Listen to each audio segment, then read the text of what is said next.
Hey guys, Dylan from Noble Records coming at you with another video. This is my favorite video of the year to make. I always love looking back and seeing my best finds of the year.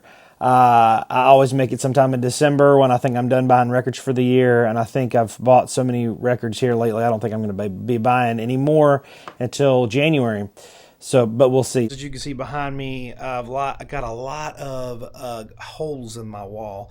That's because I pulled down all of my best finds of the year to show you guys, and I definitely saved the best for last. So stay tuned. At the end of the video, I will show my biggest and best finds.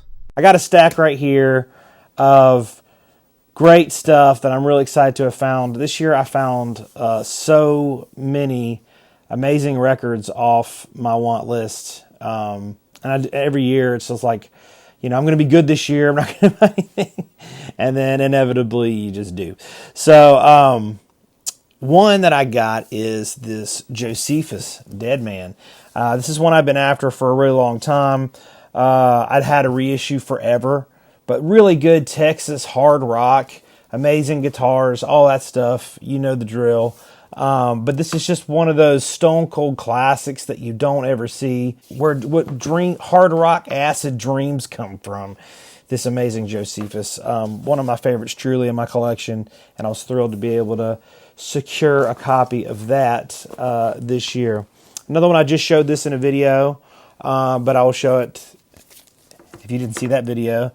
This is Pete LaRocca Basra. This is an amazing first mono of this Blue Note classic, man. This is one of those heavy hitter Blue Notes that's really hard to find. You know, I'll talk about the Voice of America at some point, probably towards the end of the stack, because there's a couple more from there in this stack as well. But it's just amazing to find this and find it in person, where you're not having to go online and seek it out and all that stuff. You know, with Blue Notes, I kind of have a weird relationship with them. I usually don't buy Blue Notes online. For some reason, it's one of those things that I really try to find in person. I think because we're here on the East Coast, I think it's like possible to find them in person. So I would say 95% of my Blue Notes I've found in person, just because they are findable. But when you find a real killer heavy one like this, it's amazing. And this one, I listened to it the other day when I got home, and it's just so smooth, so clean. Beautiful, perfect copy of this first mono. Yeah, that's a classic. Was thrilled to find that in the collection. Another one, this one I found in January or February, I believe. Relatively Clean Rivers. Really incredible record. This is one that has been bootlegged. I don't think it's ever had an official reissue. This is really cool, like folksy acid psychedelic rock. It is it's one I think pretty much anybody would like. It's fantastic. Another one, Crystal. So we did an exclusive of this a couple years ago. All my exclusives, I would say probably 80% of them I have the originals for, but some of them I don't. And so this is one that I didn't have, and it's just such a great record. It's like psychedelic, folksy a little bit, but there's some really great fuzz guitar lines in there, stuff like that. Our exclusive sold out, but it's just an absolutely tremendous record. And a good buddy of mine had one still in the shrink, beautiful copy. I was able to grab that. That one was like, it was probably very tip top of my want list. That's a huge one. Next one is England. Really good. Another hard rocker. This one is super hard to find. So the story goes, there's a bunch of records like this to where there's debate over how many copies there were. No matter how many copies there weren't many. At most, there were 500 copies. But I've heard 200 copies. I've heard 99 copies. You know, there was this whole deal with like a tax bracket, and that if you made like over 100 copies, you had to like report it on your taxes or something like that. So a lot of people say they only did 99 copies. But this is a mega, mega rare hard rock record. Just, I mean, it's melodic. The songs are really, really good. And I got this from somebody who had contact. So I think this came from, if I remember correctly, one of the roadies in the band or one of the family members or something like that. But he had all these like flyers that they made for the band. Really cool I've never seen another copy that has these. You know, this is a flyer that would go into a record store. Another one. But, and then they all had like these like bio, like cartoon figures of different members of the band, and they're like about them and stuff. So really, really cool inserts that kind of came with it. And so, yeah, that's a special one. I think it'll be hard to find another nice, clean copy of that one. So that one's definitely in the top finds. This one, Blues Set, really good psychedelic blues rock from Sweden. Another one, just really, really tough to find. Has been on my list for probably 10 years or more. Really excited to scratch that one off the want list. Another krautrock masterpiece, My Solid Grounds. The first pressing has that white label. That one has just been eluding me for years. Really great heavy hitter. This is one it's just so impossible to find. Lee Moses, Time and Place. This one's been on my want list for a decade probably. Just never ever even heard of a copy for sale.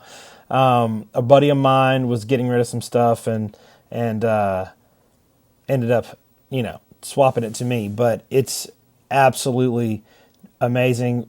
Really nice, clean copy. You know, the copies that I've known that people have, they're almost always like VG. This one's really nice VG plus. And this was like funk, soul. Lee Moses was a great singer, like soul singer, Otis Redding type flavor to him. But then also played really mean guitar riffs too. So he was a really fantastic musician. This album is incredible. He has a cover of Hey Joe on here. That is so freaking good. Go listen to that. Lee Moses, Hey Joe. It's tremendous. But yeah, this is a fantastic record. It's taken me a long time. I had the reissues, all that stuff forever. The original, it earned a place on the wall. I don't know. I mean, I really don't know what they go for, especially a clean copy. But it's just, you know, what it is amazing. This one, the Chris Editions label. This is Chrissy Zebi Tembo. This is his self-titled record. So when I first started collecting Zamrock, I'll show you. I guess you couldn't see the label. But when I first started collecting Zamrock, I had a list of Zamrock records that I felt like were the top, like were the ones to get. There's like 70 something, maybe 80 records on that list that were from, you know, Ngozi Family, Witch, you know, all the, you know, Musio Tunya, all the offshoot solo projects, Ricky Lalanga, all that. But Chrissy Zebi Tembo, I heard that this record existed, but I didn't know anybody who ever had one. And I think even at that time, I don't even know if it was on Discogs, but it was kind of like rumored that it existed, but no one had one. And we didn't know if there was a cover. Like I had a bunch of people that I would talk to about Zamrock, and they're like, I don't really know. I've heard about it, but I've never seen one. So it's been one that's been probably the most elusive record in my collection to find. And so as I was tracking everything down, a friend of mine ended up actually finding one, and it didn't have a cover. And so from what I understand, there's never been a cover for this. It just came as a disc, but it's a full LP. Chrissy Zebi Tembo was the drummer in the Ngozi family for a long time. Very close, lifelong friends with Paul Ngozi.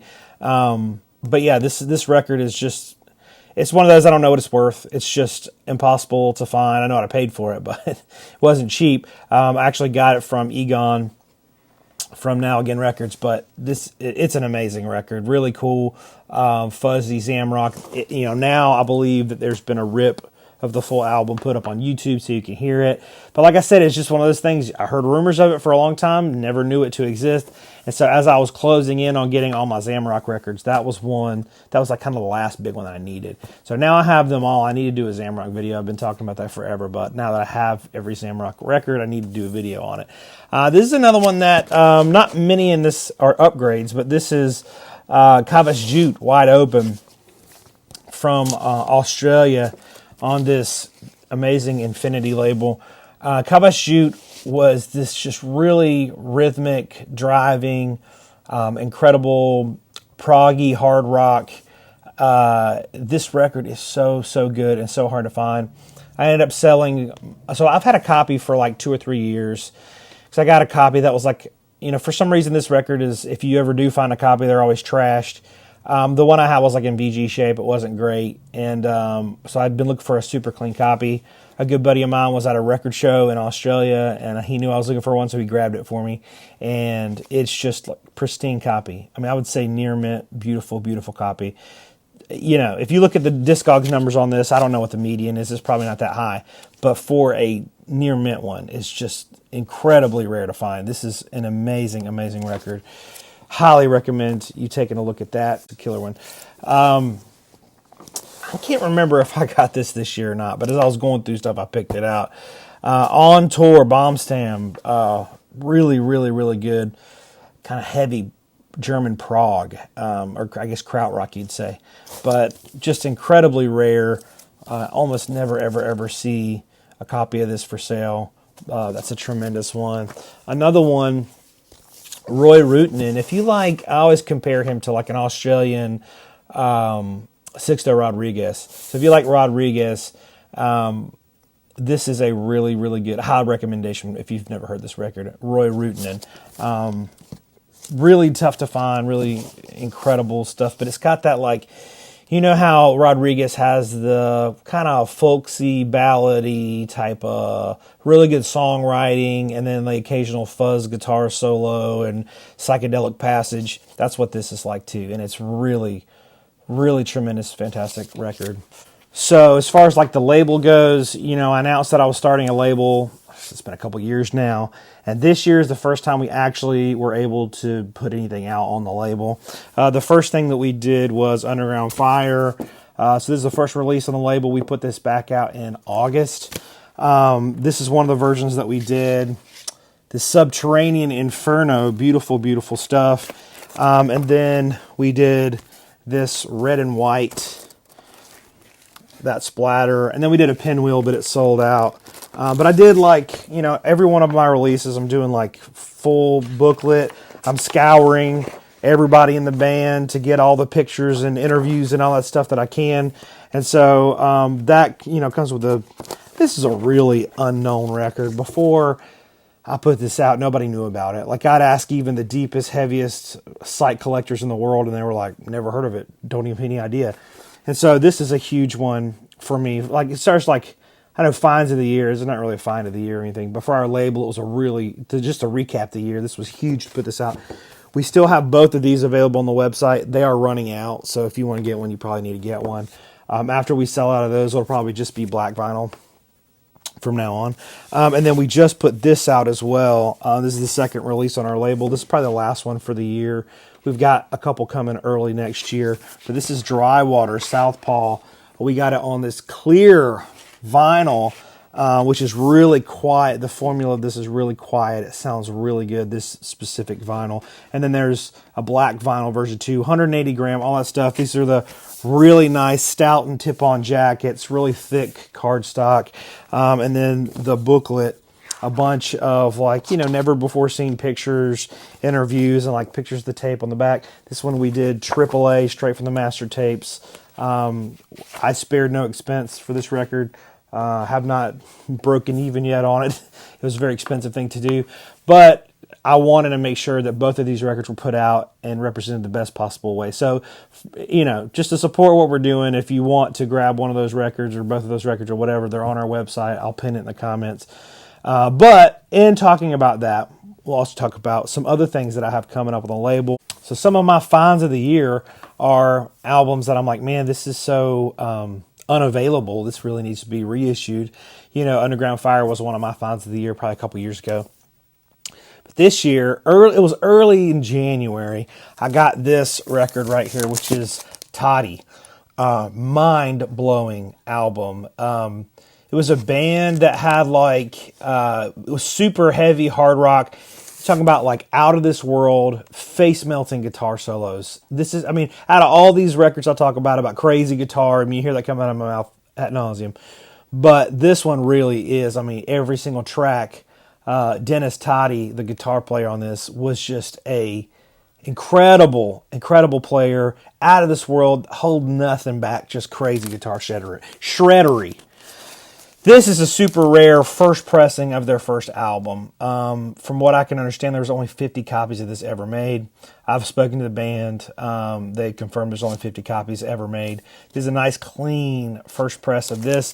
They reissued it with this artwork. I'll talk about this record in another video. I don't want to take up too much time on this video with it, but this is the artwork that we're going to go with when we reissue it. We're doing doing all of this is mastered by Matt Luthans. We're doing it at Quality Record Pressing and all this stuff. It's going to be a very, very high quality reissue of this, just like we did with Dry Water. But it is just fantastic, out of this world. Crazy guitar solos, lyrics about UFOs. It's amazing. So that's coming. And then what makes this one even more special is that Byron Toddy, the bass player of the band, he sent me like a note, thanking me, all this stuff, and gave me a bunch of the inserts, because this one was missing the inserts. He gave me all the inserts and an extra Toddy sticker and all that stuff. So that was really cool to kind of make this a real special copy. It had, I've got newspaper clippings. I got all this crazy stuff. So that's an amazing one. But some of these records, I say I found them, the greatest finds, and a lot of it isn't really like I'm digging and getting them. Some of them there are, but a lot of them it's just like, hey, I know a buddy and he's got it and we're trading some stuff. Like that's probably where, a good 3/4 of it comes from, just like friends trading, because a lot of stuff you're not going to run into in the wild. But with jazz stuff, you can. So I was buying a collection, I don't know, 6-8 months ago, and it was one of those collections. There's some people that are like hobbyist collectors that they kind of go out and they go to yard sales and they'll buy like a whole box of records for $5 or whatever. They'll take them home, they'll clean them up or whatever and listen to them. And so their collection is full of just like cheap stuff, which is great. That's fine. But when you go to buy these collections, it's like the majority of it's kind of junky dollar bin type stuff. But there are some gems in there. Just, like if you were to buy every box of records at the yard sale you saw for 20 years. And so it was a collection kind of like that. The majority of it was kind of dollar bin stuff, not anything great. But there were some gems in there. And I bought the collection from a guy, and I hadn't really looked through everything. We kind of come up with a deal, and I was like, yeah, that's fair enough. And I was loading it up and found these two records right next to each other.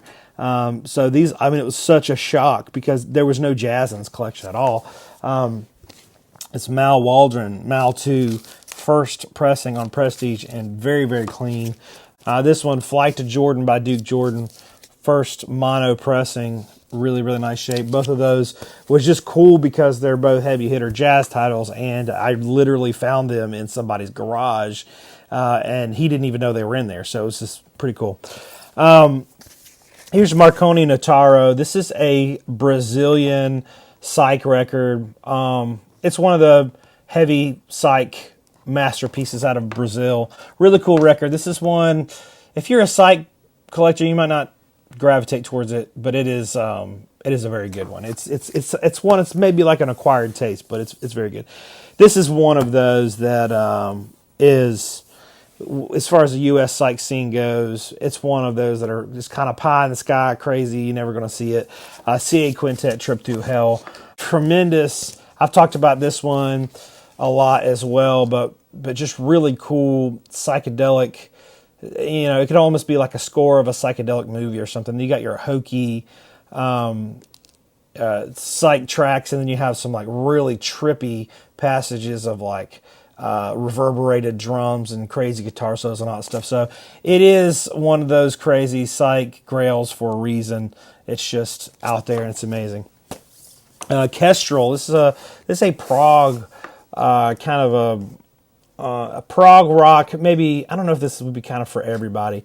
It's cool. It's a really cool, some really great songs on there. Really kind of melodic tracks on there, but also some kind of deeper, proggier numbers as well. Really fantastic. This one is super, super hard to find. I got this pretty recently, so I think I've talked about it in a recent video, but this is a great one as well. Here's one of the psychedelic masterpieces from Canada. This is one of the ones that you look for, one of the biggest Canadian psych records, but I already had this. This is an upgrade. The one I had was not a great copy. It was like, And I wanted to get a really clean one because it's just one of my absolute favorite psych records. And a buddy of mine had one. We actually traded some things for this, and it is near mint copy. Absolutely beautiful. So it's a heavy hitter. This one, man, I've been wanting this record for so long. This one is Crystallization by Cosmic Dealer. This is tremendous. I mean, look at this. Look at this cover.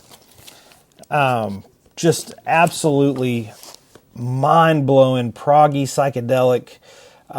It's all over the place. The guitar solos in here, it's just like wah-wah fuzz type thing. It's just one of the most enjoyable records in this whole stack, I think. It's just tremendous, man. I love this record so much. And it was one of those that, I think it's been reissued a little bit, but I wanted an original for so long, and they don't ever come up for sale. And so was able to, a buddy of mine was selling off a bunch of LPs, kind of gravitating more towards the 45 world. But this one, yeah, it's just amazing. Bob Trimble, Harvest of Dreams. I've talked about this one a little bit as well. This one's more on the folky side. He has another record that's a lot heavier with some crazy guitar stuff on it. But this one, it's just like every time I listen to it, I enjoy it more. It's just one of those that kind of grows on you a little bit. But really, really good psychedelic folk type stuff. This one, Time to Suck by the band Suck. This is a crazy one out of South Africa. They kind of had a reputation for being really wild on stage, doing some really vulgar and crazy things. They kind of wanted that reputation of being just wild. And I think they were together for less than a year. And in that time, they put this record out, and it's really good. Like, I guess you'd say like almost proto-punk psychedelic blues rock. I think is what I'd probably describe it as. But it's one that I've never been able to get my hands on. This is amazing. The Invaders. This is one, it's out of Bermuda. Really, really crazy funk type stuff. This is one, I mean, just from a value standpoint, I think it's probably one of the best finds of the year, but it's just, it's super, super clean. But yeah, it's just real funky. If you like those just nasty, funky rhythms and beats and things, this is one of those. It almost sounds like a funk library record. Really, really cool one. Very hard to find. And then I had to put this one in there because this is one that I actually found, and I have footage of me finding it. Almost never do I have footage of me finding a record that I really want, but this is Iggy Pop and the Stooges, Raw Power. I had a copy of this that was, from my recollection, it wasn't in too bad a shape, but when I compared this one with that one, it was pretty bad shape. This one's just untouched, near mint. From the Voice of America collection. If you haven't seen that video, go back and watch it. But just look at the insert. Just the insert is just stunning. There's no ring wear, which these are notorious for terrible, terrible ring wear. The disc is near mint. So this is kind of like the end-all copy for me. It's really, really nice. And I know people scoff at the catalog numbers, but it's a piece of history, and I'm not going to go into that. But it's I could actually take these off if I wanted to, and then clean it up, and you wouldn't even know they were there. But it's special to me. Maybe in a couple weeks I'll do like a 45 finds of the year, because I found some really crazy, like I've really dipped my toes in the 45 world this year. But this is the one I decided to show because it has a picture sleeve. And we also did an exclusive of this. This is Blast Hope / Damned Flame from Germany. Super, super rare. One of the rarest 45s in my collection right now. I found some really good ones this year, but this one just kind of, for me, is my favorite because we actually did an exclusive of this. This is one of those records that, it's before its time. It sounds like proto-punky type stuff, but just fantastic guitar solos. Beautiful, beautiful record. This one's in really nice, clean shape. So that was probably my favorite. It's probably not the biggest one of the year, but it's probably my favorite one. So as far as the absolute biggest finds of the year, the most valuable, these are the most valuable, biggest ones. This is the SAS group from Indonesia. Very cool, like hard rock with some, just like the guitar solos on this is so good. And it's just like, it's just a different flavor of hard rock. It might not be for everybody, but very, very hard to find in any condition. This is a very nice, clean copy. But yeah, super, super rare. I think as far as like Discogs medians go, this is probably the highest one on the whole list of the year. But yeah, super, super rare. Another one is The Brains Machine Underground. This is a tremendous psychedelic trip. It is an Italian psychedelic library record. So I'm going to talk a little bit about library records in just a second. But this is one of the rarest library records, definitely in my collection, but in the world as well. But really nasty. Like you can go on and stream this thing. Really nasty, psychedelic. Just, it's a wicked psychedelic trip. It's amazing, amazing stuff. But Brain is spelled B-R-A-E-N. Brains Machine Underground. This one is out of this world. Amazing, amazing stuff. And then this one, Sight Ground, is, I think, probably up there with the most valuable in this stack. There's one, my final biggest one is probably the most valuable record in my whole collection right now. But this is number 2, I would say. It has no Discogs median because it's never sold on Discogs, but this is another Italian psychedelic library record, and it's among the rarest in my collection. It's way up there. I think it's definitely more rare than this one, but it's this one that doesn't ever come up for sale. I had a chance to grab one, and I just had to do it because it's a chance of a lifetime to get. Next one is the Magnificent Thad Jones. This is a first press. I got this at the Austin Record Show. I made a video about the Austin Record Show and finding this record and all that stuff, and this is the best record I think I found at the show. So I thought I'd mention it. You know, I went on a couple record buying trips and things like that this year. I made some great videos about that stuff, but this is just one of those heavy hitter jazzes that. Yeah, it's amazing. I was thrilled to be able to find it. This is one that, from a value standpoint, no idea. This is the rarest record in my collection, hands down. This is Sound Company. This is the Sound Company acetate. Kind of a long story about how I got this, but basically one of the members of the band, Kenny, he's been kind of like in the forefront of the reissue we're doing of Sound Company. You can listen to Sound Company on all streaming platforms. So we basically, everything came from this acetate, like the whole idea of putting out a Sound Company record. Well, they had a 45 that they put out, but they never put out any LP. So they had this acetate, they had that 45, and then they had a studio tape that I knew nothing about till later. But they found the studio tape. So we ended up, Matt Luthens over at Analog Productions, he did all the mastering for it. So we did a needle drop on this acetate because that's the only recording that we have of these songs, and then a needle drop of the 45 as well. And then we had the studio tape, which sounds incredible. But there was 4 songs on that studio tape that nobody had ever heard. They heard it when they played it and they recorded it, but then they never heard the tape again. So really, really cool that we got a chance to bring this back to life. But the acetate, so from what I understand, they originally made 5 of these. 3 of them got tossed or destroyed or something. So there's only 2 acetates in the world. This one and the one that the guitar player owns. So this is probably the rarest record that I have. As far as what it's worth, most people didn't know Sound Company existed until a couple years ago, so who knows what it's worth. I don't really care. So out of two copies, this is definitely the rarest record in my collection. But yeah, this is one that I got this year, and I'm just thrilled to own it. It's a piece of history, even if it's obscure history. It's a piece of history. All right, number 1, rarest one that I found this year. I got this from a buddy of mine. He had dozens and dozens and dozens of other record collectors for decades trying to buy this record off of him, and was thrilled that he chose me to be the next home for this record, and that's Captain Marriott. This one, there's definitely 99 copies of this, as we talked about before with the weird tax law and everything. This is the rarest of the rare, most valuable record in my collection, I'd have to say.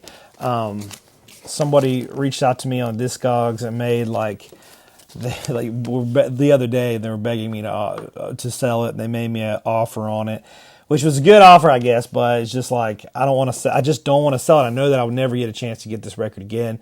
Really good prog, hard rock / prog type stuff from the UK.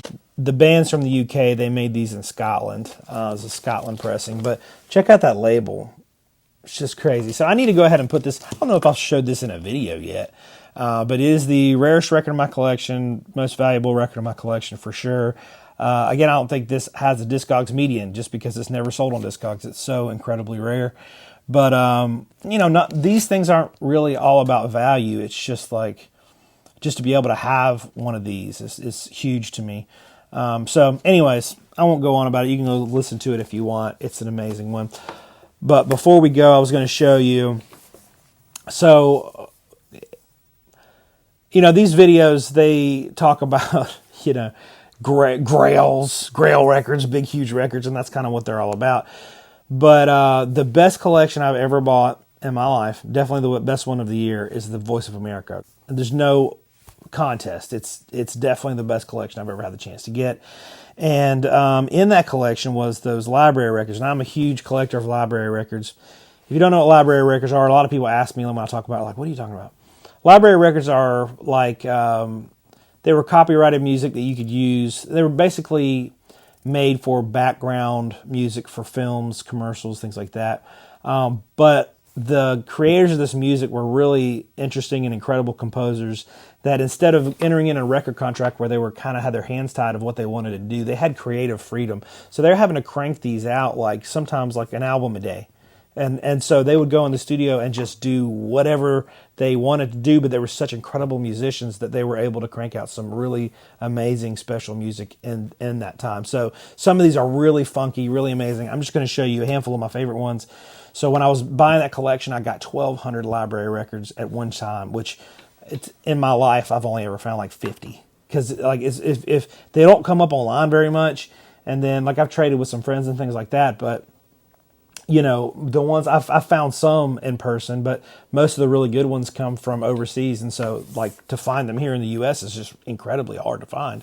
So finding 1,200 at one time was kind of like, it was such an incredible find. I had to show some of my favorite ones. So this one's Terrestrial Journey, Alan Hawkshaw. Alan Hawkshaw was one of the main like best composers of library music. Incredible musician. Frontiers of Science, another one by Alan Hawkshaw. Tempest Fugit, Francis Monkman. Fantasia by Brian Bennett, great one. These are all on the Bruton label. Sunny Sides by Brian Bennett and Alan Hawkshaw and a couple others. Drama Montage by Brian Bennett. Drama Montage Volume 2 by Brian Bennett. East Meets West by Orlando Kimber and John Kelly Horror. Sold Out. This one's so good, so funky by Paul Hart, Paul Keogh, and Trevor Bastile. This is another one, Vibes by Frank Riccotti. This one is so smooth, so good. Gyroscope by a bunch of different guys. This one's called Slow. This one's by various artists as well. This one's on the Sonotone label. Really, really fantastic, smooth stuff. Fast, another kind of like the antithesis of this. This one is Drugs by Sven Torstensen. Tough to say.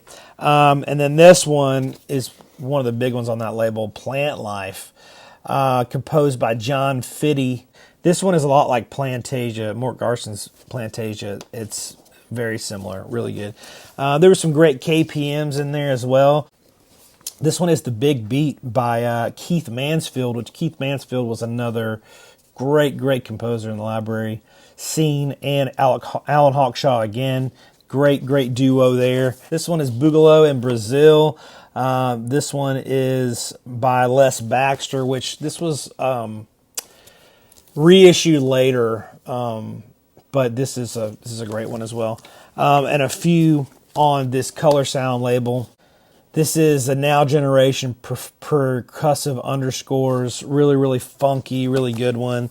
This one's called Waterworld. Great stuff. This one, oh my gosh, Biomechanoid. This one is really dark, ambient, experimental, electronic. Very, very cool. That Geiger artwork. And then Light and Heavy Industry. These are just a handful. Like I said, I had 1,200. These are the ones I've been listening to lately. I just wanted to have something to show for the library stuff because that was such a tremendous haul of things. But anyways, thank you guys for watching this and kind of celebrating the year with me. It's been just a tremendous year of record digging, and I've had a really good time. It's been special because of the label and all the things that we've been able to put out. So thanks for all your support with the exclusives, with the label, all that stuff. And thanks for watching. We'll see you guys next year.